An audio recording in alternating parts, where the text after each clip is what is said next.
102명의 청교도가 드린 첫 번째 감사 예배에서 유래되었습니다. 1620년에 신앙의 자유를 찾아서 영국에 있었던 102명의 청교도들이 메이플라워를 타고 미국 북동부 쪽으로 옮겨갔습니다. 그들이 도착한 곳은 플리머스라는 매사추세츠주의 한 곳인데 그곳은 너무나 추웠습니다.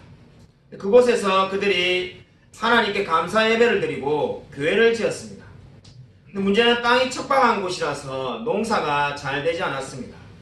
그해 겨울을 지나면서 추위와 굶주림에 44명의 사람들이 굶어 죽게 되었습니다. 그런데도 그들은 불평하지 않고 그저 감사하며 하나님께 예배를 드렸습니다. 그 추수곡식을 놔두고 자신들에게 농사법을 가르쳐준 인디안들을 초청해서 3일간 감사 예배를 드렸습니다. 이것을 시작으로 미국 북동부 지역에 해마다 추수감사 예배를 드리게 되었다고 합니다. 그리고 1863년에 미국의 제16대 대통령인 아브라함 링컨이 남북전쟁 당시에 바로 11월 이날을 추수감사 주일로 공휴일로 지정하게 된 겁니다. 당시에 링컨이 이렇게 말을 했다고 합니다. 남북전쟁으로 인해서 수많은 사람이 죽어가고 사상자가 나지만은 우리는 주님께 감사합시다. 그리고 그 마음을 담아서 추수감사주일을 공휴일로 지정하게 되었습니다. 이것이 우리가 드리고 있는 추수감사주일의 유래입니다. 오늘 성경 말씀을 보면은 범사에 감사하라고 말을 하고 있습니다. 감사에 대한 성경 말씀은 많이 있습니다. 근데 우리가 이 말씀에서 주목해야 볼 것은 다른 성경과는 달리 감사라는 말 앞에 항상 기뻐하라는 말과 쉬지 말고 기도하는 말이 같이 함께 나와 있습니다. 여러분 이 사실에 주목해 보십시오. 감사라는 말은 성경에 많이 있습니다. 그런데 항상 기뻐하라는 말과 쉬지 말고 기도하는 말이 감사에 붙어서 나오는 경우는 여기밖에 없습니다. 예전에 어느 집사님들이 이런 말을 하는 것을 들은 적이 있습니다. 항상 기뻐하는 것과 쉬지 않고 기도하는 것, 범사에 감사하는 것, 어느 것이 가장 힘들까요? 여러분 어느 것이 가장 힘들다고 생각합니까? 항상 기뻐하는 것, 쉬지 말고 기도하는 것, 범사에 감사하는 것, 그 중에 제일 어려운 게 뭘까요? 제가 들었던 그 집사님 중에 한 분이 대답을 말했습니다. 셋 다 어렵다는 겁니다. 그 세 가지 중에 쉬운 게 아무것도 없습니다. 항상 기뻐하는 거, 쉬지 말고 기도하는 거, 범사에 감사하는 거 모두 어렵습니다. 한 가지도 어려운데 그 어려운 걸 세 가지를 지금 다 묶어 놓았습니다. 도대체 어떻게 하라는 건가? 그리고 위대한 주석가 매추엘리도 이 사실에 주목해 놓았습니다. 도대체 왜 범사에 감사하라는 것도 힘든데 그보다 그 못지않게 힘든 것들 두 가지를 더 붙여 놨는가? 여기에 오늘 이 말씀에 의미가 있습니다. 왜 이 말씀을 연결해 놓았을까요? 매추엘리는 이렇게 말하였습니다. 우리가 매일 쉬지 않고 기도하면 어떻게 됩니까? 하나님이 우리 마음 가운데에 기쁨을 주십니다. 그러면 그 기쁨 때문에 어떠한 순간이 와도 감사할 수 있다는 겁니다. 그것이 바로 오늘 성경이 말하는 바입니다. 우리가 날마다 매일마다 기도하면은 고난이 오건 인생의 어떤 순간이 어려움이 오든 간에 늘 기뻐할 수 있습니다. 그리고 그렇게 기뻐하는 사람은 날마다 매 순간마다 감사할 수 있다는 겁니다. 여러분은 오늘 성경 말씀처럼 범사에 감사하며 살아가고 있습니까? 이 아멘을 대답하는 분이 한 분도 없으시네요. 여기 다 아멘 했으면 오늘 설교를 끝내고 그래서 다 범사에 감사하며 살고 있는데 최단 짧은 설교 한번 승기록을 세워보려고 했는데 저처럼 아멘이라고 자신있게 대답하지 못하네요. 사실 대답하기가 어렵습니다. 저도 범사에 누가 감사하냐고 물어보면은 누가 감히 선뜻 네라고 아멘이라고 대답하겠습니까? 왜냐면 우리의 모습을 우리가 잘 알지 않습니까? 늘 감사하지 못하고 늘 원망과 불평의 자리에 머무는 것을 우리가 쉽게 발견할 수 있습니다. 우리가 늘 감사하지 못하는 수많은 이유가 있겠지만은 가장 큰 이유는 끊임없이 불평을 하기 때문입니다. 여러분, 먼저 범사에 감사하려면 일단 불평하는 것을 멈춰야 됩니다. 물론 이렇게 말하는 분들이 있습니다. 목사님, 안 좋은 일이 있으니까 불평을 하지요. 가만히 평온한데 왜 불평을 하겠습니까? 안 좋은 일이 있으니까 불평할 수밖에 없지 않습니까? 라고 말하는 것은 세상에 믿지 않는 사람들도 다 하는 말입니다. 여러분, 범사에 감사하기 위해서는 먼저 불평을 멈춰야 됩니다. 제가 최근에 욥기를 읽다가 깨달은 사실이 있는데 욥기 42장 1절부터 3절을 한번 찾아보겠습니다. 여러분, 추수감사절에 욥기를 성경을 찾는 사람을 제가 본 적이 없습니다. 저도 그렇게 해본 적이 없습니다. 저도 이런 날이 올 줄 몰랐는데 제가 욥기에 대해서 새롭게 한 가지 사실을 최근에 묵상하다가 깨닫게 되었습니다. 그리고 욥기 42장 1절부터 3절을 한번 찾아보십시오. 다시 데살로니가로 와야 되니까 여러분이 표시를 해놓으시고 구약성경 804면입니다. 구약성경 804쪽 욥기 42장 1절부터 3절입니다.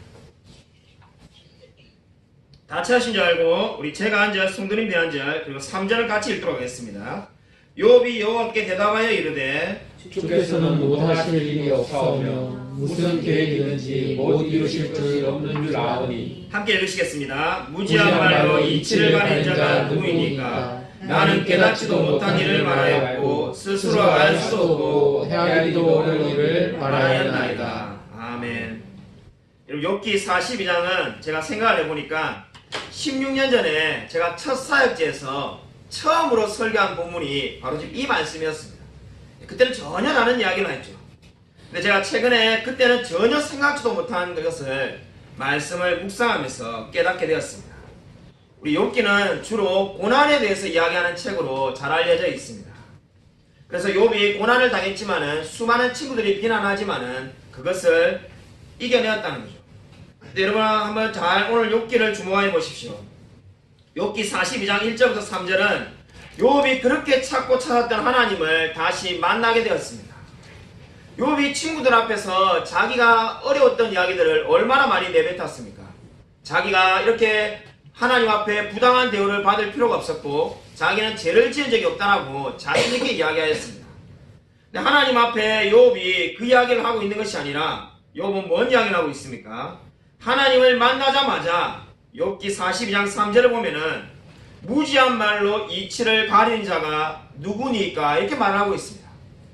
욥기를 여러분이 잘 아신다면은 욥과 친구들의 대화에서 단 한 번도 욥이 자신을 무지한 자라고 말하지 않습니다. 자신이 무지하고 지금 잘못 행동하고 있다는 식으로 이야기하지 않습니다. 늘 자기가 옳다고 말을 합니다. 근데 하나님을 만나자마자 욥이 첫 번째 말이 무엇입니까? 무지한 말로 이치를 가리는 자, 그 사람이 욥 자신이라는 겁니다. 근데 욥이 왜 이렇게 고백합니까? 한마디로 자기의 죄를 뉘우치고 있습니다. 욥기 38장 2절을 보십시오.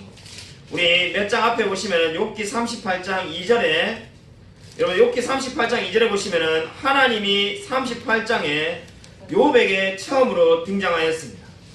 등장하자마자 하나님이 욥에게 첫 마디가 뭡니까? 너가 고난 가운데 참으로 힘들게 잘 살았구나. 이렇게 말씀하지 않았습니다. 하나님이 나타나자마자 첫 마디가 뭐라고 말씀하신 겁니까? 무지한 말로 생각을 어둡게 하는 자가 누구냐라고 말을 하였습니다. 바로 하나님이 욥에게 지적한 그 말을 지금 욥이 그대로 고백하고 있는 겁니다. 38장 2절의 하나님의 말을 바로 42장 3절에서 욥이 그대로 옮기며 하나님 말씀을 인정하고 있습니다. 여기서 이제 우리가 생각이 드는 게 뭐냐면은 도대체 욥이 뭘 잘못했을까요? 욥의 친구들이 끊임없이 엘리바스를 비롯한 모든 친구들이 욥이 뭔가 죄를 지어서 고난이 왔다는 것이 친구들의 논리였습니다. 근데 우리가 욥기를 아무리 읽어봐도 욥은 죄를 짓지 않았습니다. 물론 욥의 평생에 죄를 지었겠죠. 그러나 욥기에 나오는 죄는 딱 한 가지밖에 없습니다. 살인, 강간 이런 죄가 아니라 여러분 욥기에 나오는 욥의 잘못이 뭔지 아십니까? 여러분 욥기에 나오는 욥의 죄는 바로 욥은 하나님께서 자신을 자비롭게 대하고 계시지 않다라고 생각하였습니다. 여러분 처음에 욥이 고난이 다가왔을 때 자기의 자식들이 죽고 재물이 빼앗겼을 때 뭐라고 말했습니까? 찾지 않아도 여러분이 잘 알고 계실 욥기 1장에서 주신 자도 여호와시요 취하신 자도 여호와시라고 담대하게 고백하였습니다.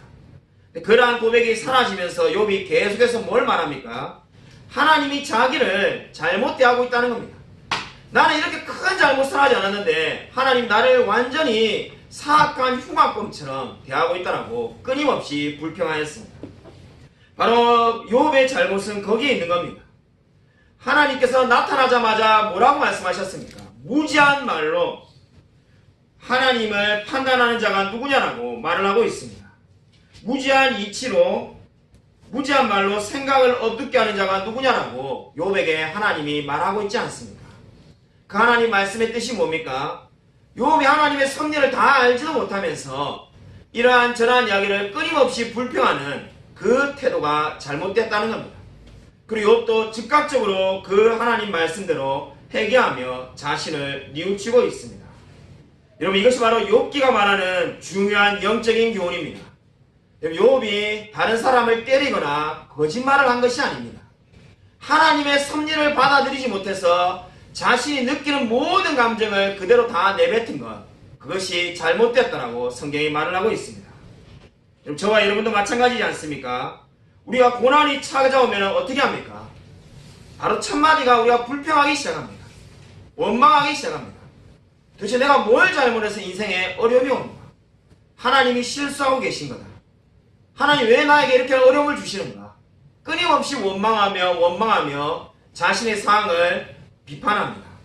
그러나 그것이 성경은 잘못되다고 말합니다. 왜냐하면 우리는 하나님이 아니기 때문입니다.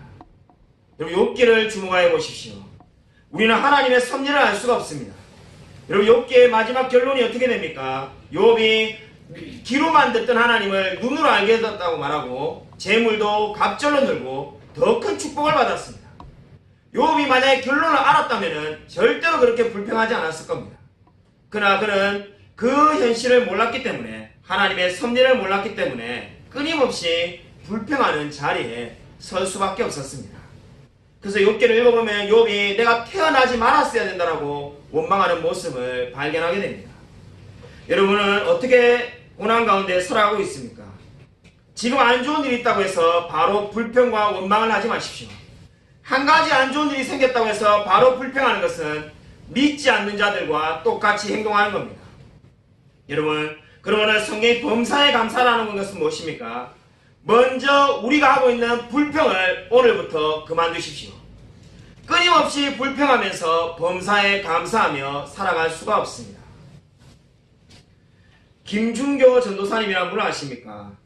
짜장면을 전국에 만들러 돌아다니시는 분으로 잘 알려져 있습니다. 이분은 원래 자동차 부품을 생산하는 공장의 소유주였던 사장님이었습니다. 근데 어느 날 공장에 불이 나가지고 전 재산을 다 잃게 되었습니다.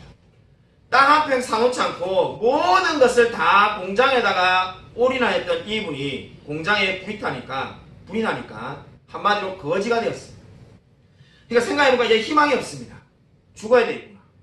죽으려고 생각하니까 자식이 2살, 3살 돼 있는데 그 2살, 3살 된 아이가 공항에 갈 게 뻔합니다.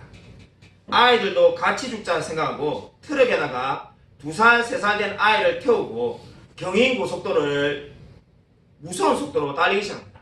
가다가 핸들을 꺾어가지고 난간 밖으로 떨어져서 우리 온 가족이 죽어야 되겠다고 생각하고 그 마음을 실행에 옮겼습니다. 속도를 계속 높이면서 아이들을 태우고 트럭을 타고 경인고속도로를 달려갑니다. 이제 핸들을 꺾으려고 마음을 먹는데 하나님의 음성이 마음에 들립니다. 핸들을 꺾지 말라. 나와 함께 하자. 하나님과 함께 살자. 처음에는 잘못 들었다고 생각하고 핸들을 꺾으려고 하는데 꺾을 수가 없습니다. 결국 하나님 앞에 자신의 마음을 내려놓고는 예수님을 믿기로 결심합니다. 그리고 주의 종이 되기로 결심하고 신학교에 들어갔습니다. 신학교에 들어가서 공부를 하면서 돈이 없어서 아르바이트를 하는데 이 짜장면을 배우게 되었습니다. 짜장면을 배우게 되다 보니까는 짜장면 한 그릇도 사 먹을 수 없는 사람들이 한국에 많다는 것을 알게 되었습니다. 그래서 그가 있는 돈을 벌어서 150kg 되는 대형 솥을 만들어서 전국에 짜장면을 나누어 주러 다니기 시작하였습니다. 쪽방촌, 노숙자, 군부대, 소녀원, 교도소, 세터민 안 찾아온 곳이 없이 만나는 모든 사람들에게 짜장면을 무료로 나누어 주었습니다. 지금까지 그가 매일 아침에 일어나서 새벽 3시부터 오후 3시까지 늘 그 일을 하고 있습니다. 매일같이 하루에 500명씩 한 달에 25번, 1년에 300일을 짜장면을 대접하고 있습니다. 오늘날까지 무려 짜장면을 65만 그릇을 사람들에게 나누어 주었습니다. 여러분, 이 이야기가 무엇을 보여줍니까? 사람이 생각을 바꾸면은 범사에 감사하며 다른 사람들을 도울 수 있습니다. 여러분, 오늘 성경 말씀은 범사에 감사라고 말을 하고 있습니다. 범사에 감사하려면 어떻게 해야 되냐고 묻는 분들이 있습니다. 심지어 어떤 분들은 좋은 일이 한번 많이 생겨보십시오. 제가 왜 감사를 하지 않는가? 좋은 일이 없으니까는 감사하지 않지 않냐라고 반문하는 분들도 있습니다. 오늘 성경 말씀을 주목해 보십시오. 오늘 성경 말씀은 범사에 감사라고 명령형으로 되어 있습니다. 여러분, 성경은 두 가지 문장 구조밖에 없습니다. 한 가지는 서술형이고 다른 한 가지는 명령형입니다. 서술형은 뭡니까? 우리가 할 수 없는 것들을 이야기하고 있습니다. 예수님께서 우리에게 이루신 구원사역 같은 것은 절대로 명령형으로 되어 있지 않습니다. 그래서 하나님을 믿으라, 하나님을 믿는 것을 받아들이라고 말을 하지 우리가 십자가에 못 박히거나 죽으라고 하지 않습니다. 근데 명령형으로 되어 있는 것은 무엇입니까? 우리가 할 수 있는 일을 명령형으로 하고 있는 겁니다. 범사에 감사라고 말을 하고 있는 겁니다. 오늘 성경이 절대로 좋은 일이 생기거든 감사하라 이렇게 말하고 있지 않습니다. 범사에 감사라는 말이 뭡니까? 우리 인생에 고난이 다가오든 낙심이 다가오든 절망이 다가오든 늘 범사에 감사라고 명령을 하고 있습니다. 여러분은 어떻게 하면 범사에 감사하는 그리스도인이 될 수 있을까요? 여러분, 이 비결이 뭘까요? 우리 신앙의 선배들의 설교와 책을 읽어보면은 공통적으로 한 가지를 말하는 것을 발견하게 됩니다. 수많은 방법이 있습니다만은 모든 신앙의 선배들이 말하는 한 가지 방법이 있음을 알게 됩니다. 그것은 바로 감사는 훈련을 통해서 된다는 겁니다. 여러분이 정말로 감사하는 그리스도인이 되고 싶다면은 오늘 이 말씀처럼 범사에 감사하고 싶다면은 훈련을 해야 됩니다. 그 말은 무슨 말입니까? 감사는 은사가 아니라는 겁니다. 여러분, 제가 은사가 있어야 찬양을 잘할 수 있고 은사가 있어야 그죠? 능력을 있어야지 전도할 수 있습니다. 그러나 감사는 은사가 아닙니다. 그 말은 무슨 말입니까? 훈련을 통해서 되어진다는 겁니다. 가만히 아무런 노력도 하지 않는다면 10년, 20년을 교회를 다녀도 범사에 감사할 수가 없습니다. 감사는 훈련을 통해서 몸에 익히며 체득하는 겁니다. 그것이 우리 신앙의 선배들이 늘 강조했던 이야기입니다. 그러면 저와 여러분이 늘 감사하지 못하는 사람이 되어 있다면 훈련을 하지 않기 때문입니다. 똑같은 상황에서도 어떤 사람은 자기의 가진 것을 보고 감사하며 어떤 사람들은 없는 것을 보며 불평하는 경우가 있습니다. 어떤 사람은 한 달에 150만 원을 벌어도 늘 감사하며 살아가고 어떤 사람은 한 달에 1000만 원을 벌어도 쓸 돈이 부족하다면서 끊임없이 원망하는 것을 우리가 쉽게 볼 수가 있습니다. 여러분, 사랑하는 성도 여러분, 감사는 느낌이 아닙니다. 감사는 감정이 아닙니다. 내가 감사할 만한 느낌이 들기 때문에 오늘 감사하는 게 아닙니다. 여러분, 성경에 결코 그런 말이 없음을 주목하십시오. 그냥 범사에 감사라고 명령형으로 되어 있습니다. 내가 감사하는 마음이 느껴졌기 때문에 감사라고 되어 있지 않습니다. 여러분이 어떤 마음이 있든지 간에 상관없이 감사라고 성경은 말을 하고 있습니다. 여러분은 날마다 감사하고 있습니까?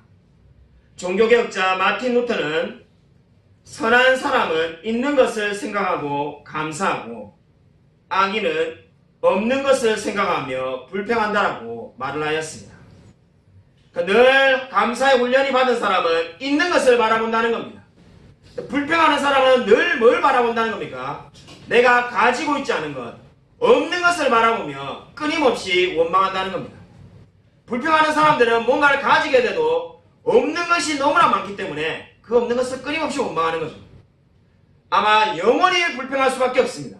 세상 모든 것을 다 가지지 않는 이상 영원히 불평할 수밖에 없습니다. 그것이 바로 성경이 말하는 바입니다. 여러분이 감사하기 위해서는 먼저 자신이 가지고 있고 누리고 있는 것에 주목하십시오. 시선을 없는 것에 보는 것이 아니라 여러분이 가지고 있는 것을 주목하시기 바랍니다. 미국의 철학자 클레이프 교수라는 분이 친구 집을 방문했을 때 이야기입니다. 미국의 철학자 클레이프 교수가 친구 집에 방문했는데 친구의 여동생을 보고 깜짝 놀랐습니다. 이 날마다 친한 친구였는데 그 집에 처음 놀러 갔는데 친구의 여동생이 두 팔과 두 다리가 없었기 때문입니다. 이 클레이프 교수가 근데 더 놀란 이유는 이 두 팔과 두 다리가 없는 이 친구의 여동생이 음악적인 감각이 뛰어나고 미술에도 뛰어난 재능을 보이고 있었기 때문입니다. 더 놀라운 것은 사람이 너무나 밝고 늘 환한 미소로 자기를 대해서 클레이프 교수가 너무나 놀랐습니다. 그래서 어느 날 클레이프 교수가 이 두 팔과 두 다리가 없는 여자분에게 이렇게 물었습니다. 내가 당신이었으면 자살했을 겁니다. 나는 이 세상을 비관하며 늘 슬픔에 겨워서 살든지 아니면 자살했을 겁니다. 도대체 어떻게 그렇게 늘 행복한 얼굴로 지내고 있습니까?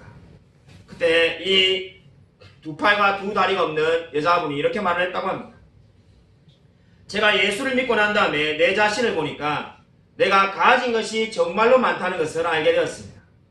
예전에는 두 팔과 두 다리가 없는 것을 바라보며 절망하며 낙심했지만 예수를 믿고 난 뒤에는 내가 아름다운 음악을 들을 수 있는 귀가 있으며 내가 명작을 볼 수 있는 눈도 있고 내 곁에는 친구도 있으며 가족도 있다는 것을 알게 되었습니다. 그리고 더 기쁜 것은 내 마음에 예수 그리스도를 모시고 있다는 겁니다. 근데 제가 왜 불평과 원망을 할 이유가 어디에 있겠습니까? 여러분 이 이야기가 무엇을 보여줍니까? 불평은 없는 것을 바라보기 때문에 생기는 겁니다. 어느 날 우연히 그냥 불평을 하는 게 아닙니다. 내가 다른 사람들보다 못 살기 때문에 불평하는 게 절대로 아닙니다. 없는 것을 바라보는 한 내가 아마 이 향남에서 제일 큰 부자가 되어도 불평할 수밖에 없습니다. 여러분 불평과 원망은 자신이 가지고 있지 않은 것이 자신이 가지고 있는 것보다 부족하게 자기가 누리고 있다라고 생각할 때 찾아오는 겁니다.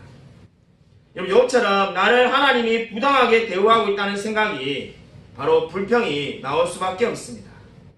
여러분 그러므로 불평은 그냥 우연히 나오는 것이 아닙니다. 불평이 나오는 것이 바로 여러분의 영혼의 상태가 어떤지를 보여주고 있는 겁니다.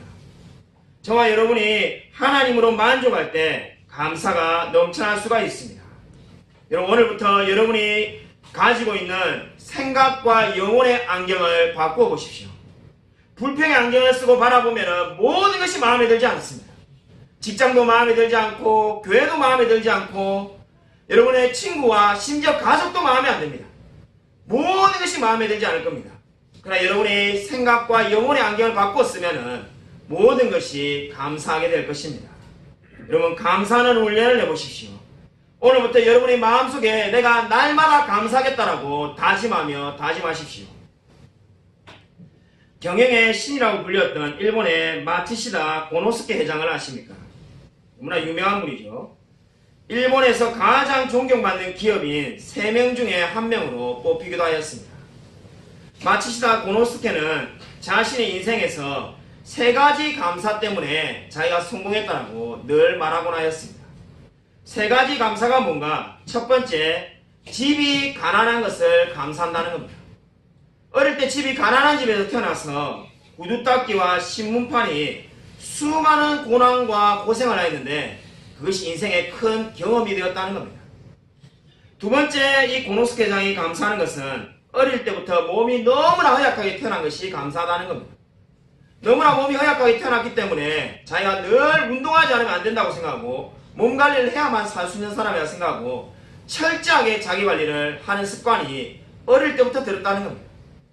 세 번째 감사한 것은 자신이 못 배운 것을 감사하다는 겁니다.